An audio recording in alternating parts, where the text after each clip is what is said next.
જે પ્રકારે વડોદરા શહેર અને વડોદરા જિલ્લાનો એક પ્રાણ પ્રશ્ન કે જેમાં માત્ર વડોદરાને પ્રશ્ન નથી સ્પર્શતો, પરંતુ દક્ષિણ ગુજરાતથી ઉત્તર ગુજરાત સુધી જવાવાળા તમામ લોકોને અને દક્ષિણ ગુજરાતથી મધ્ય ગુજરાતમાં આવનારા તમામ લોકોને પણ જે પ્રશ્ન ખૂબ જ સ્પર્શે છે, ખૂબ જ હેરાન કરતો આ પ્રશ્ન છે, એ પ્રશ્ન છે નેરો બ્રિજીસ. આપણા વડોદરાથી ભરૂચ વચ્ચેના જે 4 નેરો બ્રિજ છે એના કારણે ઘણીવાર 3-3, 4-4 કલાક જેટલો ટ્રાફિક જામ સર્જાતો હતો. ઘણીવાર આપણે આપણા વાલસોયાને પણ આ નેરો બ્રિજના આજુબાજુ કોઈ એક્સિડન્ટ થાય કન્જેશનમાં, એમાં આપણે ખોયા છે. એક્સિડન્ટના પણ ઘણા એવા પ્રશ્નો થતા હતા. જે પ્રકારે નેરો બ્રિજની અંદર જ્યારે વરસાદ હોય અને વરસાદમાં જ્યારે રોડની પરિસ્થિતિ થોડી વધારે તંગ બને ત્યારે તો ટ્રાફિક જામ ખૂબ જ વધારે થાય અને બધાને હેરાનગતિ થતી હતી. જ્યારથી આપણા લોકસભાની ચૂંટણીમાં 1 વર્ષ પહેલાં અમે જ્યારે કશે પણ જતા હતા, કોઈ ઇન્ડસ્ટ્રીયલ એકમો સાથે અમે ક્યારે બેઠક કરતા હોય અથવા કોઈ ટ્રાન્સપોર્ટર એસોસિએશન સાથે બેઠક કરતા હોય, તમામ ધારાસભ્યશ્રીઓને પણ આ પ્રકારની રજૂઆત આવતી હતી. આજે શહેરના ધારાસભ્યશ્રીઓ અહીં હાજર છે. જિલ્લાના ધારાસભ્યોની પણ આ એક માંગ હતી કે આ બ્રિજનું સત્વરે નિરાકરણ આવે અને પૂર્વના આપણા જે સાંસદો છે એ સાંસદો દ્વારા પણ આ બ્રિજ માટેની ઘણી માંગણીઓ પણ કરવામાં આવેલી અને એકવાર માન્ય નીતિનભાઈ ગડકરીજીએ રંજનબેન ભટ્ટજીની ઉપસ્થિતિમાં વડોદરાને એ વચન પણ આપેલું. ત્યારે જ્યારથી લોકસભાનું સત્ર અને મારી ટર્મ જ્યારથી શરૂ થઈ છે ત્યારથી વડોદરાના તમામ ધારાસભ્યશ્રીઓ, જનપ્રતિનિધિઓ, અમારા સંગઠનના અધ્યક્ષીઓના સૂચનથી પહેલા જ સેશનથી વારંવાર આ બાબતે રજૂઆત કરવામાં આવતી હતી. નેશનલ હાઈવેની ટીમ એમના દ્વારા વખતો વખત આ બાબતે ચર્ચા કરી અને વહેલામાં વહેલી તકે આ કામ સેન્કશન થાય એ માટેની રજૂઆતો કરવામાં આવતી હતી. વચ્ચે આ બાબતે હું વિશેષ ઉલ્લેખ કરીશ આપણા મૃદુ તથા મક્કમ મુખ્યમંત્રી આદરણીય ભૂપેન્દ્રભાઈ પટેલજીનો, કે જે નેશનલ હાઈવેની અંદર જે સિવિલ કામ કરવાનું હોય એમાં અમુક પરમિશન્સ લેવાની હોય, આ તમામ પરમિશનને પણ ફાસ્ટ ટ્રેક ઝડપથી ઝડપ આ પરમિશન મળે એ માટે એમણે પણ યોગ્ય સૂચન કર્યા હતા. આપણા પ્રભારી મંત્રી શ્રીમાન હર્ષભાઈ સંઘવીજીનો પણ હું આ બાબતે આભાર માનું છું. અને આજે સમગ્ર વડોદરાને આ બાબત જણાવતા ખૂબ આનંદ થાય છે કે આપણા વડોદરા જિલ્લાના આજુબાજુના જે 4 મુખ્ય નેરો બ્રિજીસ છે, આ 4 બ્રિજનું કામ સેન્કશન થઈ ગયું છે અને કામ શરૂ પણ કરી દેવામાં આવ્યું છે.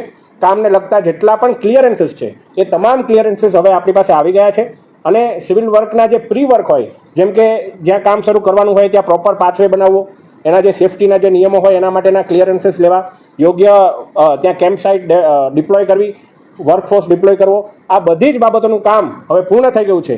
અને 2 વર્ષની અંદર વડોદરાના નગરજનોને આ જે પ્રાણ પ્રશ્ન છે, આપને ખબર હશે કે પોર એક ખૂબ જ મોટું ઔદ્યોગિક એકમ છે.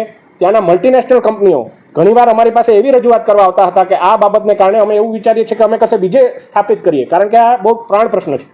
જે કન્સાઇનમેન્ટ હોય ટ્રાન્સપોર્ટરના, એ આ 4 નેરો બ્રિજનો હવાલો આપીને એવું કહેતા હતા કે ભાઈ હજુ 1 દિવસ લેટ આવશે સામાન. કેમ? કારણ કે અહીંયા ટ્રાફિકનો આટલો પ્રશ્ન હોય એટલે અમારે 1 દિવસ ગણીને 4 આપણા વડોદરાના જે બ્રિજ છે એમાં એક છે જામવા, બીજો છે પોર, ત્રીજો આપણા વિશ્વામિત્રી જેની હમણાં મનોજભાઈ આપણે વાત કરતા હતા, અને ચોથો છે રંગાવ બામણગામ પાસે.